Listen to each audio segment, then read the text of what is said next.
ચોથા શ્લોકની અંદર અર્જુન કહે છે, અર્જુન જવાબ આપે છે, અર્જુન ઉવાચ કથમ ભીષ્મમહં સંખ્યે દ્રોણંચ મધુસૂદન ઈશુભિ પ્રતિયોત્સ્યામિ પૂજારાવરિસૂદન.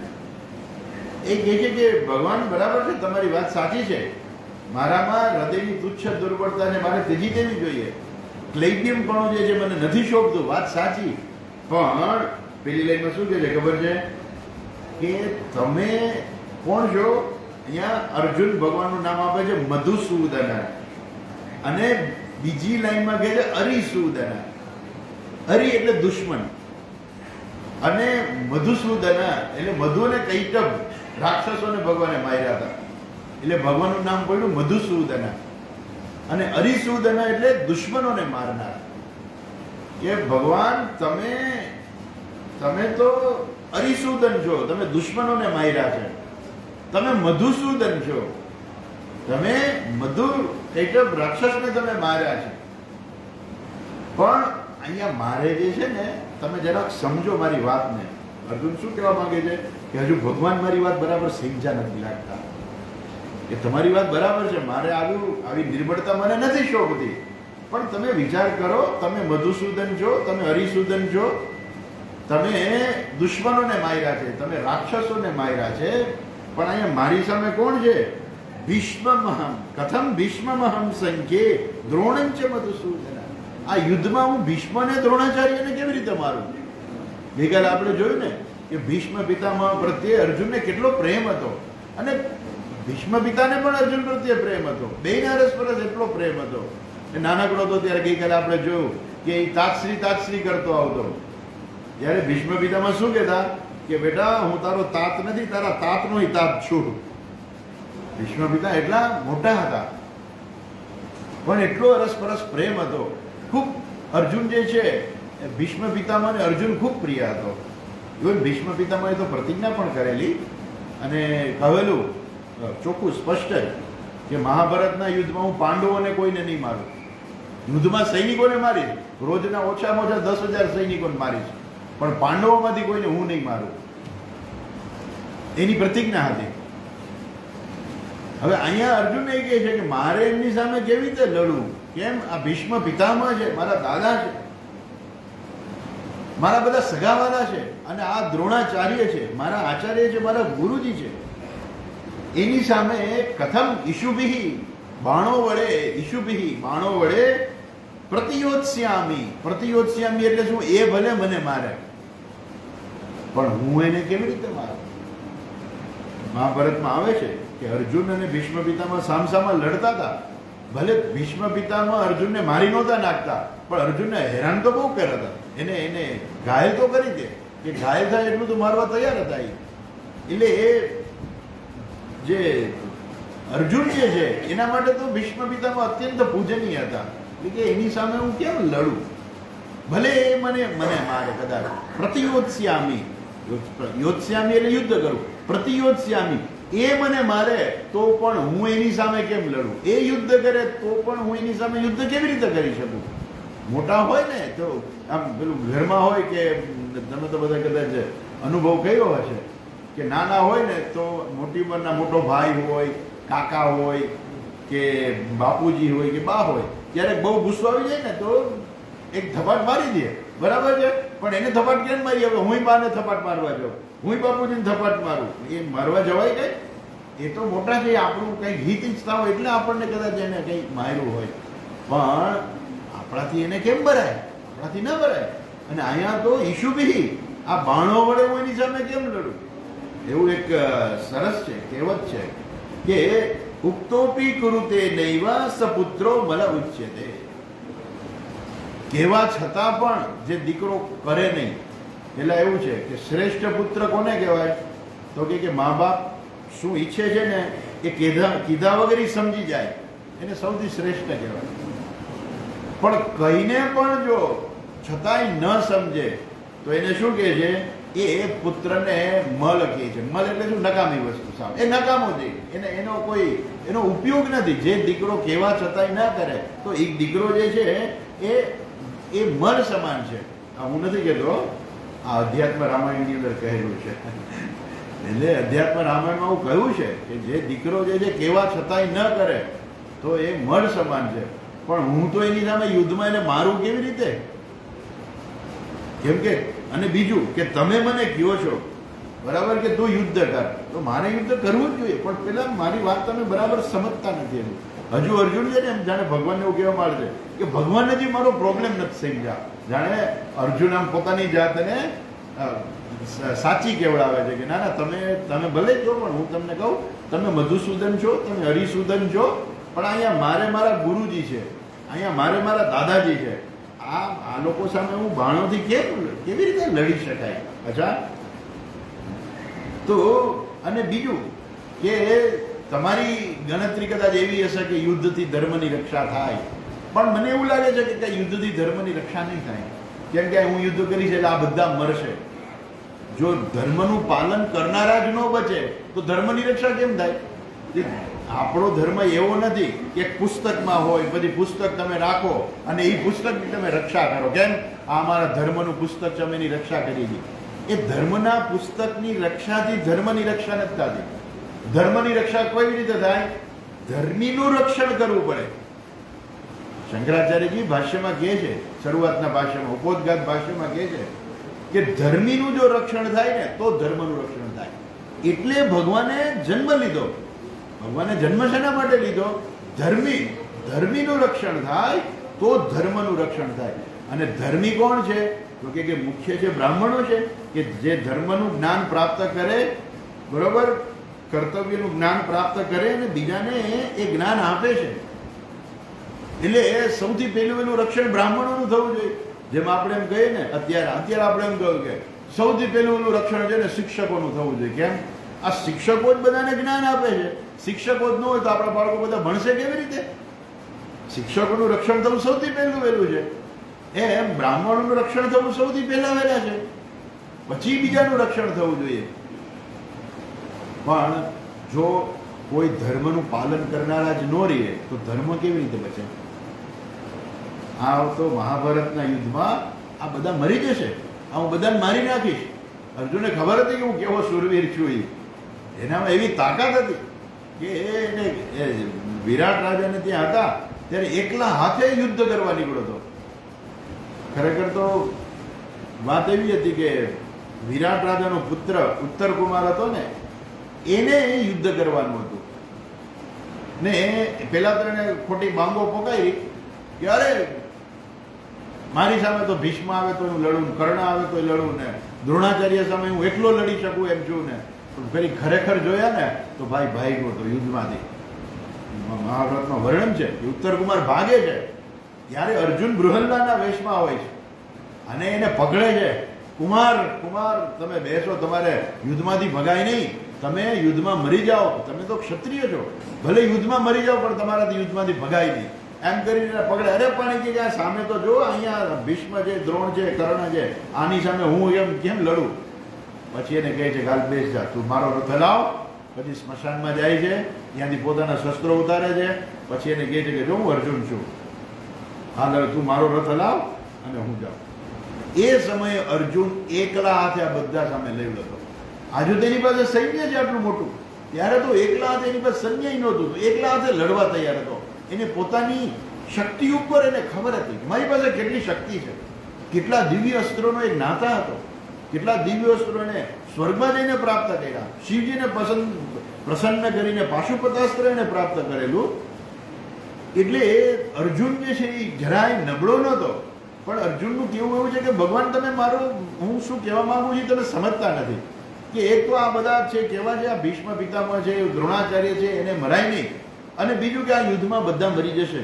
તો યુદ્ધમાં કોઈ ધર્મનું પાલન કરનારા જ નહીં હોય, પછી કોણ ધર્મનું રક્ષણ કેમ તમે કરશો?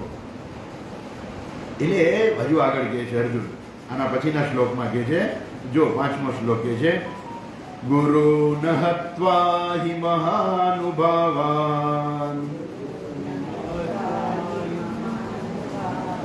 ગુરુન હત્વા હિ મહાનુભાવાન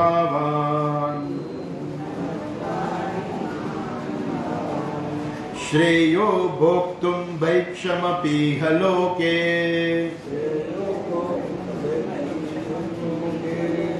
શ્રેયો ભોક્તુમ ભૈક્ષમપીહ લોકે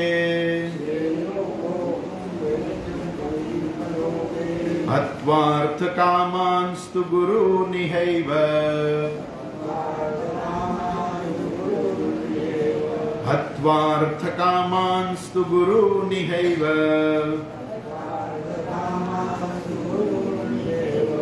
ભુંજીય ભોગાન રુધિર પ્રદિગ્ધાન ભુંજીય ભોગાન રુધિર પ્રદિગ્ધાન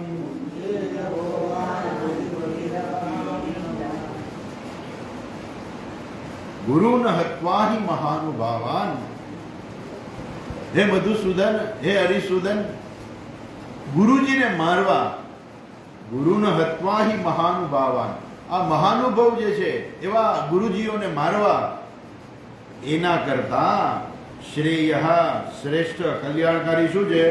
ભોક્તુમ ભૈક્ષમપી હલોકે, એના કરતા છે ને ભિક્ષા માંગીને જીવવું વધારે સારું. કેમ કે સીધો અર્થ સમજી ગયો કે જો હું યુદ્ધ નહીં કરું, અહીંયા આ લોકોને હું મારું નહીં, તો મારું નહીં એટલે શું? મારે ન મારવા, એટલે એને શું થયું ખબર છે? મારે યુદ્ધ નહીં કરવાનું. યુદ્ધ નહીં કરું, યુદ્ધ નહીં કરું એટલે મને રાજ્ય નહીં મળે, સુખ નહીં મળે, બરાબર છે? કાંઈ નહીં ન મળે તો હું તો ભિક્ષા માંગીને જીવી લઈશ, મને કાંઈ વાંધો નથી. કેમ?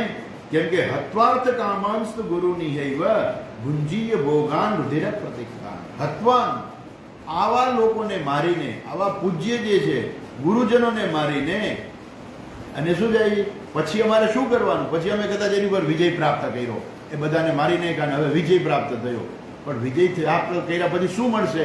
રાજ્ય મળશે, સુખ મળશે, ભોગ મળશે. તો કે એ બધા ભોગ અમને કેવા લાગશે?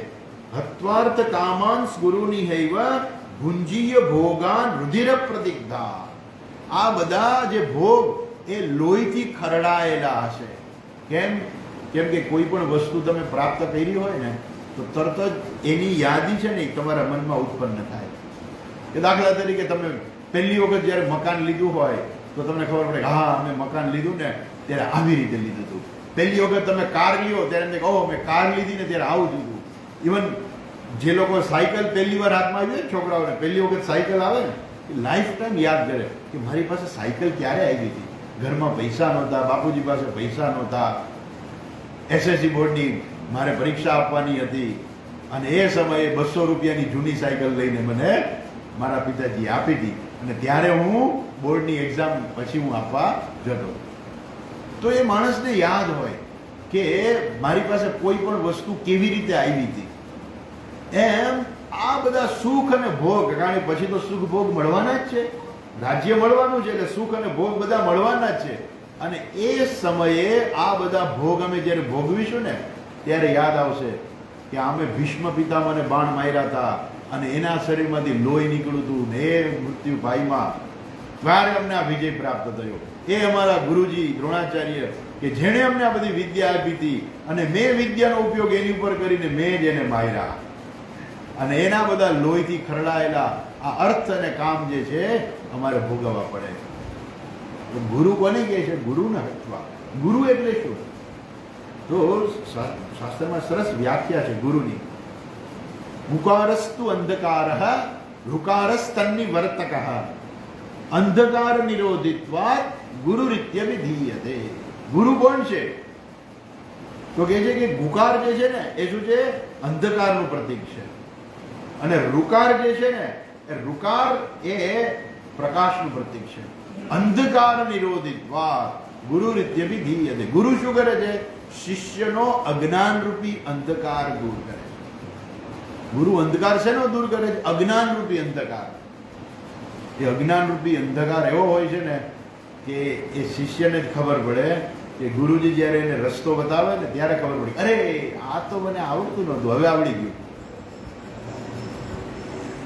એમ આ દ્રોણાચાર્ય જે છે એ મારા ગુરુજી છે. એને મને વરદાન આપેલું કે હું તને શ્રેષ્ઠ શિષ્ય બનાવીશ મારો. ઇવન જે વિદ્યા અર્જુનને ભણાવી ને દ્રોણાચાર્યએ એ વિદ્યા એનો પ્રિય પુત્ર અશ્વત્થામા હતો ને એને પણ ન આપી. અમુક વિદ્યાઓ એવી હતી કે જે અશ્વત્થામાને પણ એને નહોતી આપી, એને અર્જુનને આપી. અને શિષ્ય કેવો હોવો જોઈએ? મહાભારતમાં સરસ છે. એક વખત દ્રોણાચાર્ય જે છે એક એને હજુ બધું એ લોકોનું કંઈક નાવા ધોવાનું કંઈક ચાલતું હશે સવારના પોરમાં. એ સમયે અચાનક મગર આવે છે અને બધા નાવા ગયા હોય છે તો દ્રોણાચાર્યનો પગ જે છે મગર પકડી લે છે અને દ્રોણાચાર્ય કહે છે કે બચાવો બચાવો બચાવો. બીજા બધા તો મગર જોઈને બધા ભાગ્યા કે ક્યાંક અમને મરીને ખાઈ જશે. બધા ભાગ્યા, કૌરવો સહિત બીજા બધા ભાગ્યા. અર્જુન એકલો ઉભો રહ્યો અને ઉભો રહી તરત જ પોતાનું ધનુષ બાણ લીધા અને મગરને એટલા બાણ માર્યા અને એના ગુરુજીને બચાવ્યા. અને ત્યારે વરદાન આપેલું દ્રોણાચાર્યએ અર્જુનને વરદાન આપ્યું હતું કે અર્જુન, હું તને મારો શ્રેષ્ઠ શિષ્ય બનાવીશ. અને દ્રોણાચાર્યની ખબર હતી કે આ કોણ છે, આ અર્જુન છે. એક વખત એવું બન્યું કે દ્રોણાચાર્યને બહાર જવાનું થયું. જાતા જાતા રસોડામાં એવી સૂચના આપતા ગયા કે અર્જુનને અંધારામાં જમવા ના આપશો. સારું, કોઈ અંધારામાં તો જમતા ન હોય કે રોજ અંધારામાં નતો જમતા, રોજ પ્રકાશમાં જ જમતા હતા. પણ દ્રોણાચાર્ય એવી સૂચના આપીને ગયા કે અર્જુનને અંધારામાં જમવા ન આપતા. એ ખાય નહીં, એનું તમે ધ્યાન રાખજો કે અંધારામાં એ ખાય નહીં. કદાચ સમય વરસાદમાં આવ્યો હશે કે પવન ફૂંકાવાનો હોય ને બધું, કદાચ એ સમયો હશે. એટલે દ્રોણાચાર્ય બહારે ગયા અને આવીને એને પહેલો પ્રશ્ન કર્યો કે અર્જુનને અંધારામાં કેમ ખાવા દીધું?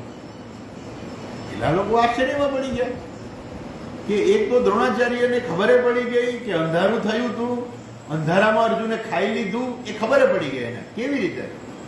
કેવી રીતે? એટલા માટે કે અર્જુન એવો શ્રેષ્ઠ શિષ્ય હતો કે અંધારામાં એક વખત જમતા હતા, અચાનક પવન આવ્યો અને એ સમયે આવી લાઇટો નહોતી, ઇલેક્ટ્રિક લાઇટ. એ સમયે દીવા હતા. દીવામાં બધા જમતા હતા અને એવું વાવાઝોડું આવ્યું કે દીવો ઓલવાઈ ગયો.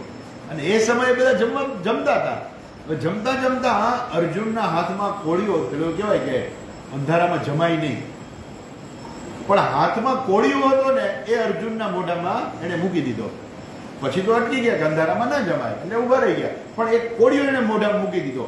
અને તરત જ એને વિચાર આવ્યો કે અંધારામાં મેં કોળીઓ મૂક્યો તો મારા હાથને ખબર જ નહોતી કે મોઢું ક્યાં છે. મારા હાથે મોઢું શોધી લીધું અને કોળીઓ જે છે મારા મોઢા સુધી પહોંચી ગયો. એનો અર્થ એવો થયો કે હું રોજ જમું છું ને, એ અભ્યાસને કારણે મારા હાથને ખબર પડી ગઈ છે કે મોઢું ક્યાં છે. અને જો હું અંધારામાં પણ અભ્યાસ કરું તો અંધારામાં પણ હું મારું નિશાન છે એ સાધી શકું. એ રાત્રિથી જ અર્જુન રાત્રે અભ્યાસ કરવા માંડ્યો, ધનુર્વિદ્યાનો અભ્યાસ કરવા માંડ્યો રાત્રે, કે અંધારામાં કેવી રીતે નિશાન સાધી શકાય. દ્રોણાચાર્ય આવ્યા અને રાત્રે એને જોયું તો અર્જુન અભ્યાસ કરતો હતો અંધારામાં. ખબર પડી ગઈ કે નક્કી આણે ખાધું છે, તો જ એ વ્યક્તિ રાત્રે અભ્યાસ કરી શકે. એવો શ્રેષ્ઠ શિષ્ય હતો અર્જુન. એને વરદાન આપેલું કે હું તને મારો શ્રેષ્ઠ શિષ્ય બનાવીશ. બહુ બહુ પ્રખ્યાત કથા પણ છે, આજે પણ આપણે સાંભળીએ છીએ કે એકલવ્ય એનાથી આગળ વધી જાય એવું એને લાગતું હતું. એકલવ્યનો અંગૂઠો લઈ લીધો. એની બીજી કથા વધારાની છે એ અત્યારે આપણે એમાં ના પડીએ, પણ એકલવ્યનો અંગૂઠો લઈ લીધો એને કે આ અર્જુનથી વધી શકે એમ છે, પણ એનું એ વધી ન શકે. અર્જુનને અંગૂઠો લે અને અર્જુનને શ્રેષ્ઠ શિષ્ય બનાવ્યો, એને સૌથી શ્રેષ્ઠ બનાવ્યો. ઇવન કર્ણ જયારે આવે છે ત્યારે એને પૂછે છે કે તું કોણ છો અર્જુનને લલકારનાર? પછી ખબર પડી કે આ તો સારથી પુત્ર છે, સૂત પુત્ર છે. એટલે એને કહ્યું કે તું જા, તારી હેસિયત નથી કે તું અર્જુનની સામે ઊભો રહી શકે. એમ કરીને એ કર્ણને પણ ત્યાંથી રજા આપી. અર્જુન શ્રેષ્ઠ હતો, ખરેખર શ્રેષ્ઠ જ હતો. એને ગુરુ પણ એટલા પ્રિય હતા અને ગુરુને એનો શિષ્ય પણ એટલો પ્રિય હતો. અર્જુન જે છે એ મહાભારતના યુદ્ધમાં એ દ્રોણાચાર્યને મારતો નથી. ઇવન ભીષ્મ પિતામહને જે છે એને મારવા પડ્યા એટલા માટે થઈને કે કોઈ પણ રીતે યુદ્ધમાં જે છે આગળ જીતવું પડે એવું હતું. એટલે એ યુદ્ધમાં ભીષ્મ પિતામહને બાણો મારે છે, પણ એ ખબર હતી એને કે આ ભગવાને જ કહ્યું હતું કે આ તારે કરવું પડશે. પછી ભગવાન એને સમજાવે પણ છે, આખો ગીતાનો ઉપદેશ એને આપ્યો કે એ જ્યારે યુદ્ધ કરે છે ત્યારે એને ખબર પડે છે. શું સમજે છે ખબર છે? ભગવાન એને કહે છે, બીજા અધ્યાયમાં આપણે આગળ જોવાના છીએ કે ખરેખર આત્મા તો મરતો જ નથી. જે મરે છે એ શું છે? શરીર મરે છે. અને હવે ભીષ્મ પિતામહને જે છે ને શરીરમાંથી એને એ શરીરની મર્યાદામાંથી હવે એને રજા આપવાની જરૂરિયાત હતી. કેમ કે કેટલાય વર્ષોથી એને ન ગમતું હોવા છતાં પણ પોતાની પ્રતિજ્ઞાને કારણે હસ્તિનાપુરની વફાદાર રહી લેતા હતા. એને દુર્યોધને નહોતો ગમતો, એને ધૃતરાષ્ટ્રની બધી નિર્ણયો જે છે એ પણ એને નહોતા ગમતા, પણ એ પોતે કંઈ કરી નહોતા શકતા. કેમ? ધૃતરાષ્ટ્ર જે છે હસ્તિનાપુરના રાજા હતા, એટલે એને પ્રતિજ્ઞા લીધેલી કે હસ્તિનાપુરની ગાદી ઉપર જે પણ બેસશે એને હું વફાદાર રહીશ. એટલે એને ધૃતરાષ્ટ્રને વફાદાર રહેવું પડ્યું, એને દુર્યોધનને પણ વફાદાર રહેવું પડ્યું, પણ એનું હૃદય માનતું નહોતું કે આ હું કરું છું એ બરાબર નથી. એટલે એને પણ ખબર જ હતી કે બસ હવે 180 વર્ષની ઉંમર થઈ, હવે બસ હવે છોડવાની જરૂર, શરીર છૂટે બરાબર છે, એમાં કઈ વાંધો નથી. ભગવાને પણ સમજાવ્યું અર્જુનને કે અર્જુન, આત્મા મરતો નથી, ખરેખર શરીરનો જ નાશ થાય છે. એ જ્ઞાન ભગવાને અર્જુનને આપ્યું અને પછી અર્જુનને ખબર છે કે હું જેને મારું છું એ ખરેખર ભીષ્મનું શરીર છે, ભીષ્મનો આત્મા નથી. અને એ દ્રષ્ટિકોણથી એણે પછી આ બધું યુદ્ધ કરેલું છે. એનીવે આપણે જે પાછા આવીએ તો પણ અર્જુન વિરોધ કરે છે કે ગુરુન હત્વા હિ મહાનુભાવાન શ્રેયો ભોક્તુમ ભૈક્ષમપી હલોકે હત્વાર્થ કામાંસ્ત ગુરુની હૈવ ગુંજીય ભોગાન રુધિર પ્રદિગ્ધાન. એમ કે અર્જુન જે છે કે હું યુદ્ધ કરીશ તો અહીંયા 3 પ્રકારના પાપ લાગશે. એક તો પિતૃવધ, એટલે એના દાદા છે, પિતાના પિતા છે, એટલે પિતૃ સમાન જે છે, સામે પક્ષે જેટલા પિતૃ સમાન છે એ બધા પિતૃવધ લાગશે. ત્યાર પછી એના ગુરુજી છે એટલે એને ગુરુવધ લાગશે, એનું પાપ લાગશે. અને બીજી બાજુથી ત્રીજું પાપ લાગશે કે આખા કુળનો નાશ થઈ જશે, એટલે કુળનો ક્ષય. જેને આગળ પહેલા અધ્યાયમાં કહ્યું હતું કે કુળનો ક્ષય થઈ જશે. આ 3 પ્રકારના પાપ લાગશે. અને જો યુદ્ધ ન કરે તો ભગવાને શું કીધું? અપકીર્તિ થશે. પોતાના ધર્મનું પાલન ન કર્યું, કારણ કે એનું ધર્મ છે યુદ્ધ કરવું, એટલે સ્વધર્મના પરિત્યાગનું પાપ લાગશે. એટલે અર્જુન 2 બાજુથી ફસાયેલો હતો કે જો યુદ્ધ ન કરે તો સ્વધર્મના પરિત્યાગનું પાપ લાગશે. એ પણ મોટું પાપ છે, સ્વધર્મના પરિત્યાગનું પાપ પણ.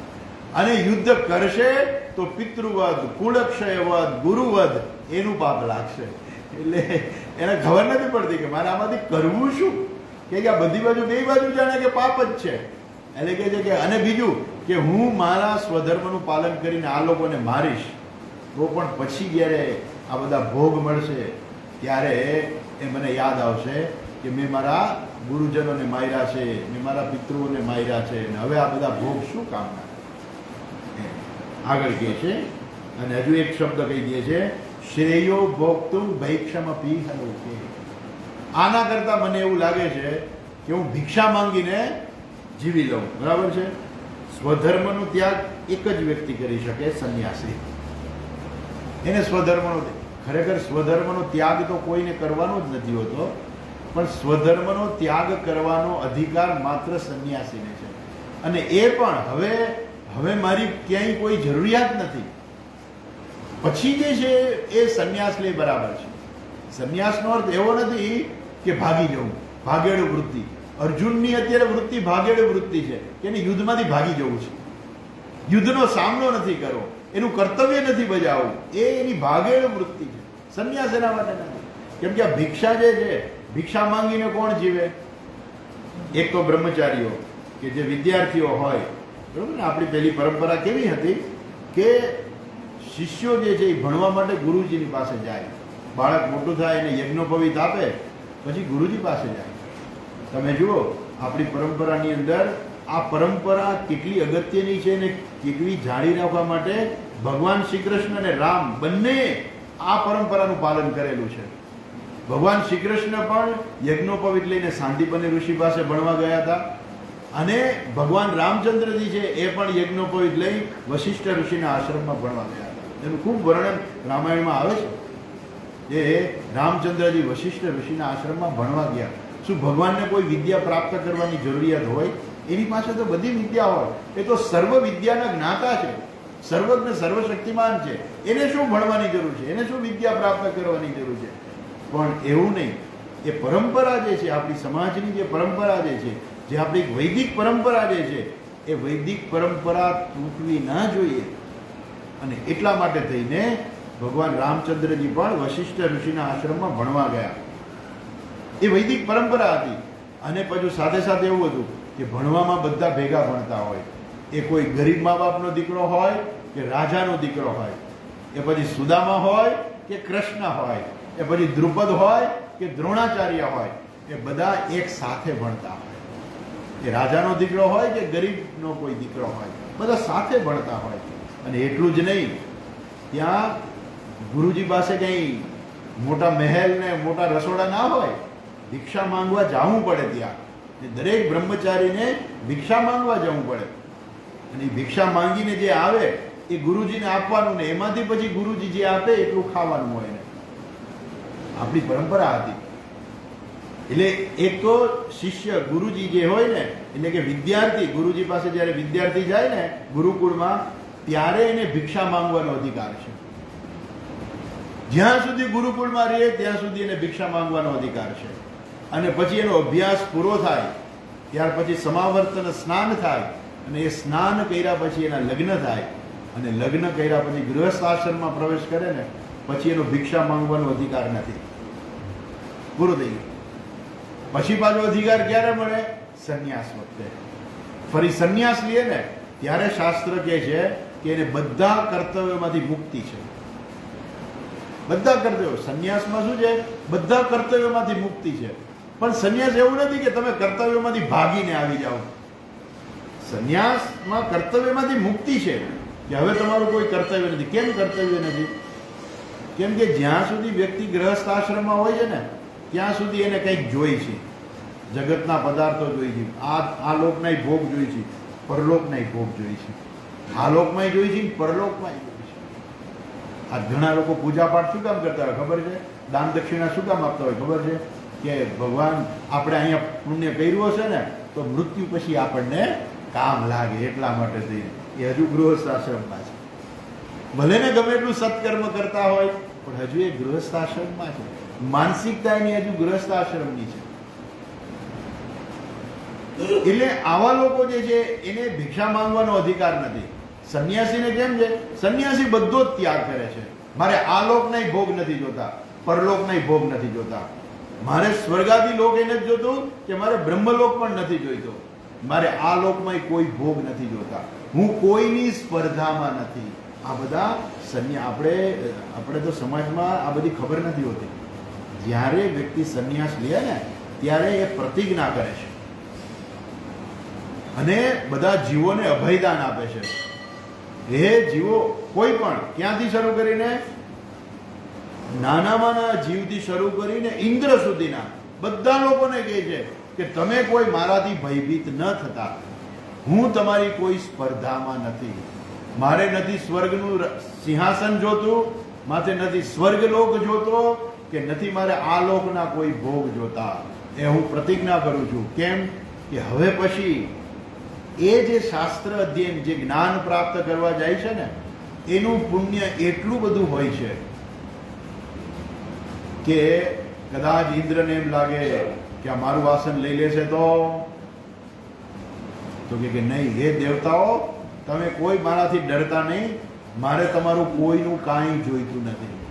હે જીવો, તમે કોઈ મારાથી ડરતા નહીં. હું તમારી કોઈની સ્પર્ધામાં નથી.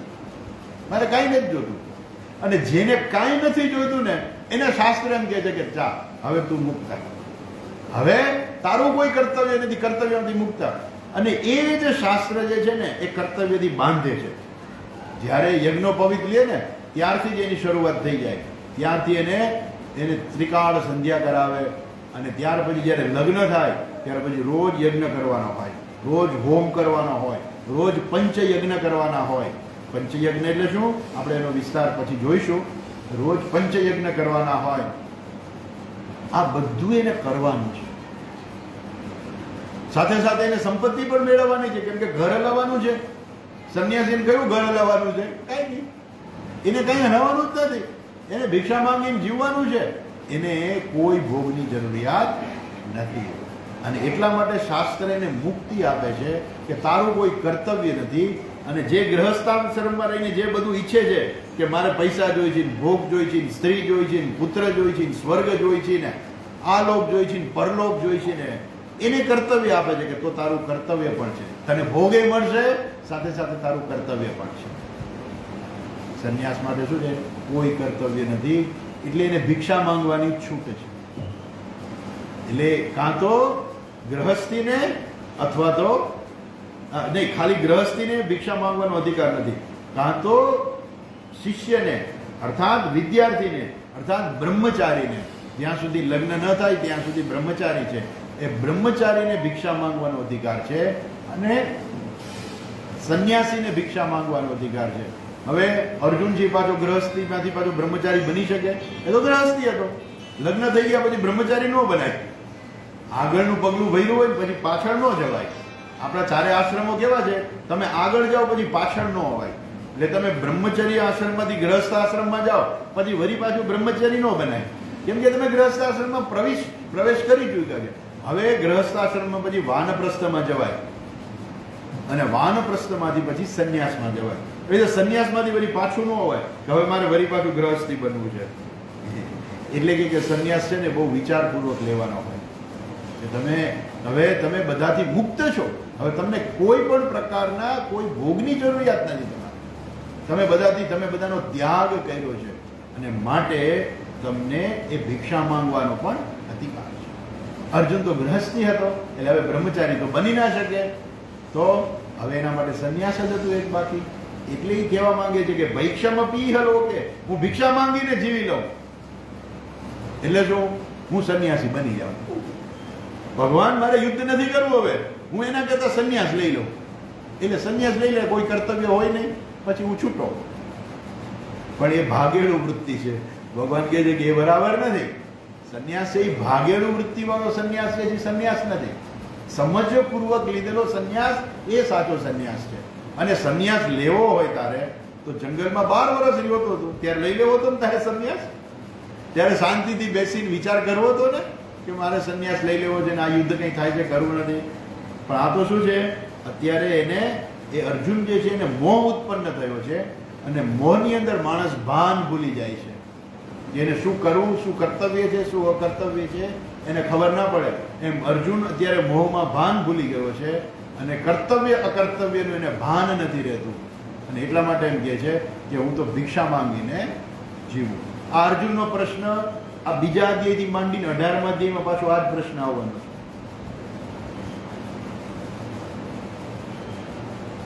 ભગવાન અર્જુનને કહે છે કે તું યુદ્ધ કર. યુદ્ધ કેવી રીતે કરવાનું કહે છે? સુખ દુઃખે સમય કૃત્વા લાભા લાભો જયા જયો તતો યુદ્ધા યુજ્યસ્વ. આગળ કહે છે ભગવાન તું એ વિચાર છોડી દે કે તારો વિજય થશે, હાર થશે, સુખ મળશે, દુઃખ મળશે, એ તું વિચાર છોડી દે. તારું કર્તવ્ય છે યુદ્ધ કરવાનું. તું યુદ્ધ કર. એ તને વિજય પ્રાપ્ત થાય કે મૃત્યુ પ્રાપ્ત થાય કે હાર થાય, એ તારું કર્તવ્ય. તારું કર્તવ્ય છે માત્ર યુદ્ધ કરવાનું.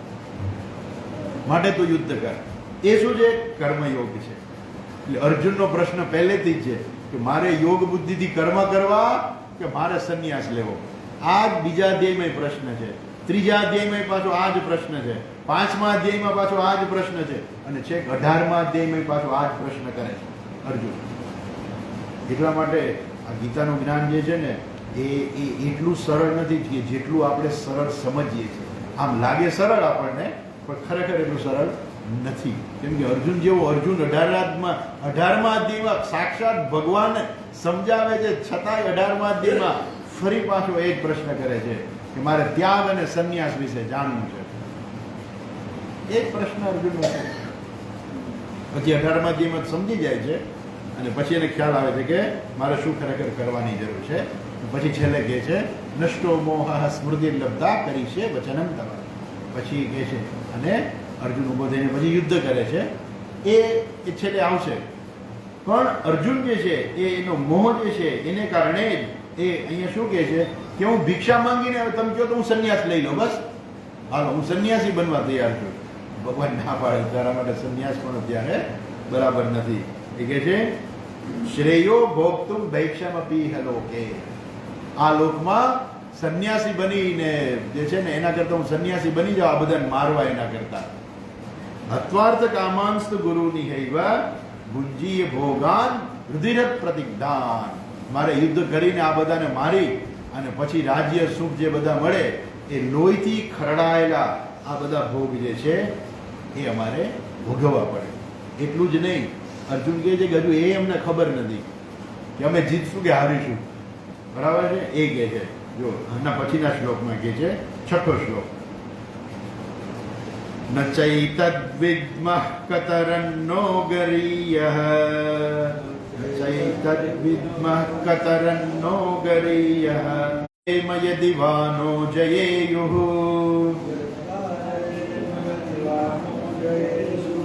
યદ્વા જયેમ યદિવાનો જયેયુઃ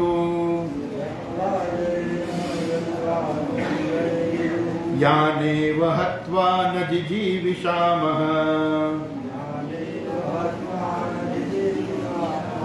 યાનેવ હત્વા ન જીજીવિષામઃ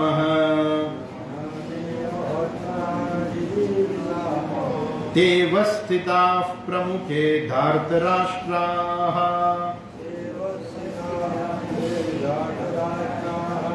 તેવ સ્થિતાઃ પ્રમુખે ધાર્તરાષ્ટ્રાઃ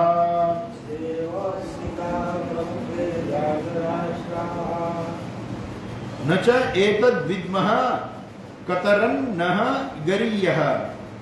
ન ચ એતદ્ વિદ્મઃ. વિદ્મઃ એટલે અમે મને ખબર નથી, હું નથી જાણતો. ન ચ એતદ્ વિદ્મઃ.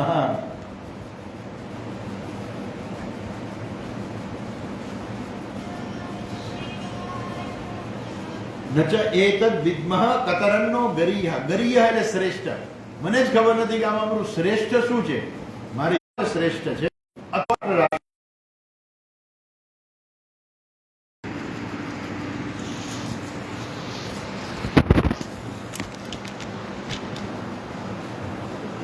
સોરી હું સાયલેન્સ મોડમાં મૂકવા ભૂલી ગયો હતો. એની ચાલો, આ બધું ઇલેક્ટ્રોનિક આઇટમ જે છે ને એ જેટલું સારું છે ને એટલું આપણે હેરાન કરે. નચા એ ટાઈમમાં કેટલી વાર છે? ઘડિયાળ 5 મિનિટની વાર છે. નચ એતદ્ વિદ્મઃ કતરન્નો ગરીયઃ યદ્વા જયેમ યદિવાનો જયેયુઃ યાનેવ હત્વા ન જીજીવિષામઃ તેવ સ્થિતા પ્રમુખે ધાર્તરાષ્ટ્રાઃ. ધાર્તરાષ્ટ્રાઃ તેવ સ્થિતા પ્રમુખે અવસ્થિતાઃ પ્રમુખે. આ ધૃતરાષ્ટ્રના પુત્રો કે જે આગળ જ ઊભા છે બધા, દુર્યોધન છે, શકુની છે, પેલો દુશાસન છે, બધા છે. એ બધા કોણ છે? આ બધા શકુની નહીં પણ દુર્યોધન અને દુશાસન ને બીજા બધા જે છે, જે બધા મોટા ભાગના નામ દુથી જ શરૂ થતા. દુર્યોધન, દુશાસન, દુર્મુખ, આ બધા એવા નામ હતા કૌરવોના. એ બધા જે છે એ ધાર્તરાષ્ટ્રાઃ એ ધૃતરાષ્ટ્રના પુત્રો અથવા તો ધાર્તરાષ્ટ્રાઃ એટલે ધૃતરાષ્ટ્રના સંબંધીઓ. એ બધા મારી સામે જ ઊભા છે. પણ એક અગત્યની વસ્તુ શું છે ખબર છે? અહીંયા અર્જુન કહે છે યાનેવ હત્વા ન જીજીવિષામઃ. એ બધાને મારીને મને જીવવાની ઈચ્છા નથી. જ્યારે આગળ દુર્યોધને શું કીધું ખબર છે? કે આ બધા મારા માટે મરવા આવ્યા છે. દુર્યોધન એવું કહે છે કે આ બધા મારા માટે મરવા આવ્યા છે, અને અર્જુન શું કહે છે કે આ બધાને મારીને અમે જીવવા નથી ઈચ્છતા. આ અર્જુન અને દુર્યોધનની વિચાર શ્રેણીમાં છે. યાનેવ હત્વા ન જીજીવિષામઃ. ભલે ને ગમે એમ હોય, ભલે અમારો ગમે એટલો ઝઘડો હોય, પણ છતાં એ અમારા ભાઈઓ છે. અમારે એને મારીને અમારે જીવવું નથી. અમે બધાએ સાથે અમારે ભોગ ભોગવવા છે. એવું નથી કે અમને એકલાને જ જોઈ છે. દુર્યોધનને એકલાને જ ભોગ જોતા હતા. પણ આ લોકોને શું હતું? પાંડવોને અમારે બધાએ સાથે બધાએ ભોગ ભોગવવા છે. અમારે એકલાએ ભોગ નથી ભોગવા, અને એટલું નથી હું જાણતો કે આ યુદ્ધ થશે એમાં કોનો વિજય પ્રાપ્ત થશે, અમે જીતશું કે કોણ જીતશે, કે એ લોકો જીતશે. માટે યદ્વા જયેમ યદિવાનો જયેયુઃ યાનેવ હત્વા ન જીવિષ્ય તે વસ્તિતા પ્રમુખે દાર્થરાશ. આ માણસનું છે ને આ વિચાર શ્રેણી છે. આ દરેક વ્યક્તિ જે છે ને, દરેક વ્યક્તિએ વિચાર કરવાનો છે કે મારા વિચારની અંદર મારું જીવન કેવું છે. શું મારું જીવન મારા પોતાના ભોગ માટે જ છે કે મારું જીવન બીજા માટે છે? જેને આપણે કહીએ ને કે મેચ્યોરિટી જે છે, એ મેચ્યોરિટી આવતા બહુ વાર લાગે છે. માણસ હંમેશા જગતમાંથી લીધે જ રાખે છે, લીધે જ રાખે, ચારે બાજુથી લીધે જ રાખે. જ્યારે એ આપતા શીખે ત્યારે એનામાં મેચ્યોરિટી આવે કે હું કોકને આપું, લેવા કરતા હું કોકને આપું, જેને જરૂરિયાત છે એવા લોકોને આપું. ભલે એવું જરૂરી નથી કે બધા પૈસા જ આપે, માત્ર પૈસા બરાબર જરૂરી છે, પણ બધા પાસે પૈસા ના હોય તો શું આપે? તમારી પાસે સમય છે, શક્તિ છે, જે પણ તમે એક અંધ વ્યક્તિને તમે રોડ ક્રોસ કરાવો, એ પણ તમે કોક માટે કંઈક કરેલું છે. એક વાર્તા છે, એની અંદર એક સાધુ જે ભિક્ષા માંગવા જાય છે ઘરે, તો પેલો માણસ ના પાડે છે કે હું કોઈને ભિક્ષા આપતો જ નથી, જવા દો નથી. પેલો કે કાંઈ નહીં, કાંઈ ન આપતો હોય, આ ધૂળ આપી શકીશ? તો કે એમાં તમને શું મળવાનું છે? તો કે કાંઈ નહીં, ધૂળ તો આપી દે. એટલે પેલો વાંકો વળી ધૂળની મુઠ્ઠી ભરીને પેલા સંન્યાસીને ખોબામાં ધૂળ આપી દીધી. પેલા સંન્યાસી વયા ગયા, હાલતા ગયા હતા. પછી પેલા કીધું ઊભા રહ્યો, શું છે કે આ ધૂળ મેં તમને આપી, એમાં તમને મળ્યું શું? તો કે બેટા મને ભલે કાંઈ ન મળ્યું, પણ તારો હાથ તો વાંકો વળતા શીખો કે કોકને કાંઈક દેવું જોઈએ. એ મેચ્યોરિટી છે કે આપણે જગતમાં આપણે ઘણું લઈ લીધું, આપણે ઘણું ભોગવી લીધું, આપણી પાસે છે, વધારે છે, તો આપણે એવા લોકોને આપીએ કે જેને જરૂરિયાત છે. એટલા માટે દાનનો એટલો મહિમા છે, ખૂબ દાનનો મહિમા છે. એટલે આપણે બીજાને આપીએ, એ મેચ્યોરિટી છે. આ અર્જુનમાં અને દુર્યોધનને બધું જોઈએ લઈ લેવું હતું. આ મહાભારતનું યુદ્ધનું જે બીજ જે છે ને, એ દુર્યોધનનું મગજ છે ખરેખર. તો ઇન્દ્રાસન, ઇન્દ્રપ્રસ્થ જ્યારે બનાવ્યું, પહેલા તો જ્યારે પાંડવો જીવતા પાછા આવ્યા, લાક્ષાગ્રહમાંથી જીવતા પાછા આવ્યા, ત્યારે દ્રૌપદી સાથે એના લગ્ન થઈ ગયા, અને યુવરાજ હતા યુધિષ્ઠિર તો, પણ સમાચાર એવા માંડ્યા કે પાંડવો મરી ગયા છે, એટલે દુર્યોધનને યુવરાજ બનાવી દીધો. હવે એક જ દેશમાં બે યુવરાજ રહી ના શકે, એમ કરીને લોકોએ શું કર્યું કે પાંડવોને હવે જુદી જગ્યા આપી દો, એમ કરીને હસ્તિનાપુરના ભાગલા પાડ્યા, અને પાંડવોને એવી મરુ જમીન આપી કે જે ક્યાંય ઉગતું ના હોય. તોય યુધિષ્ઠિરે એવા પ્રયત્નો કરીને આખું ઇન્દ્રપ્રસ્થ બનાવ્યું. પછી રાજસૂય યજ્ઞ કર્યો, અને રાજસૂય યજ્ઞની અંદર જે જાઓ જલાલી દુર્યોધને જોઈને એ જોઈ ના શક્યો. એની પાસે કેમ વધારે છે મારા કરતા? બસ મારી પાસે બધું હોવું જોઈએ, હું કોઈને ન આપું. મારી પાસે બધી સંપત્તિ, બધું સુખ ભોગ બધા મારી પાસે હોવા જોઈએ. એની સંપત્તિ જે બધી મારી હોવી જોઈએ. અને એના મામા કહે છે કે મામા મારાથી આ જોવાતું નથી. અને પછી એ લોકો કાવતરું કરે છે ચોપાટ રમવાનું, અને એમાં બધું હરાવી બધું જીતી લે છે, અને બધું ખલાસ થઈ જાય છે. પણ દુર્યોધન જે જોઈ નહોતો શકતો કે પાંડવો પાસે કાંઈ પણ હોય, એ જોઈ. એટલે માણસની જે વિચારસરણી છે ને, આવા લોકો દુનિયામાં કેટલાય હોય છે કે જે બીજાનું સુખ જોઈ ના શકે, કોઈને આપી ના શકે. જ્યારે અહીંયા અર્જુન જે છે એનું કેવું હતું કે યાનેવ હત્વા જીજીવિષામઃ તે વસ્તિતા પ્રમુખે ધાર્તરાષ્ટ્રાઃ. આ ધૃતરાષ્ટ્રના પુત્રો મારી સામે જ ઉભા છે, પણ એવો વિચાર નથી કરતો કે એને ઘણા પાપ કર્યા છે, એને દંડ આપવો છે, મારી નાખવા છે. એ કહે છે કે એ ગમે એમ તો અમારા ભાઈઓ છે, અમારે સાથે ભોગ ભોગવવા છે. હજુ અર્જુનના મગજનું ધીરે ધીરે પરિવર્તન થાય છે. હવે અત્યાર સુધી એનું ખોટી વિચાર શ્રેણીમાં જતો હતો મોહને કારણે, પણ એ મોહમાંથી જે છે ને, મોહમાંથી વ્યક્તિનું એક પરિવર્તન આવે છે. એની ચર્ચા આપણે, બહુ અગત્યનો શ્લોક છે, 7 નંબરનો શ્લોક, આપણે કાલે જોઈશું. હરિઓમ. ॐ पूर्णमदः पूर्णमिदं पूर्णात् पूर्णमुदच्यते पूर्णस्य पूर्णमादाय पूर्णमेवावशिष्यते ॐ शान्ति शान्ति शान्तिः हरिः ॐ श्री गुरुभ्यो नमः हरिः ॐ हरि ओम। काले सांजे 6 वागे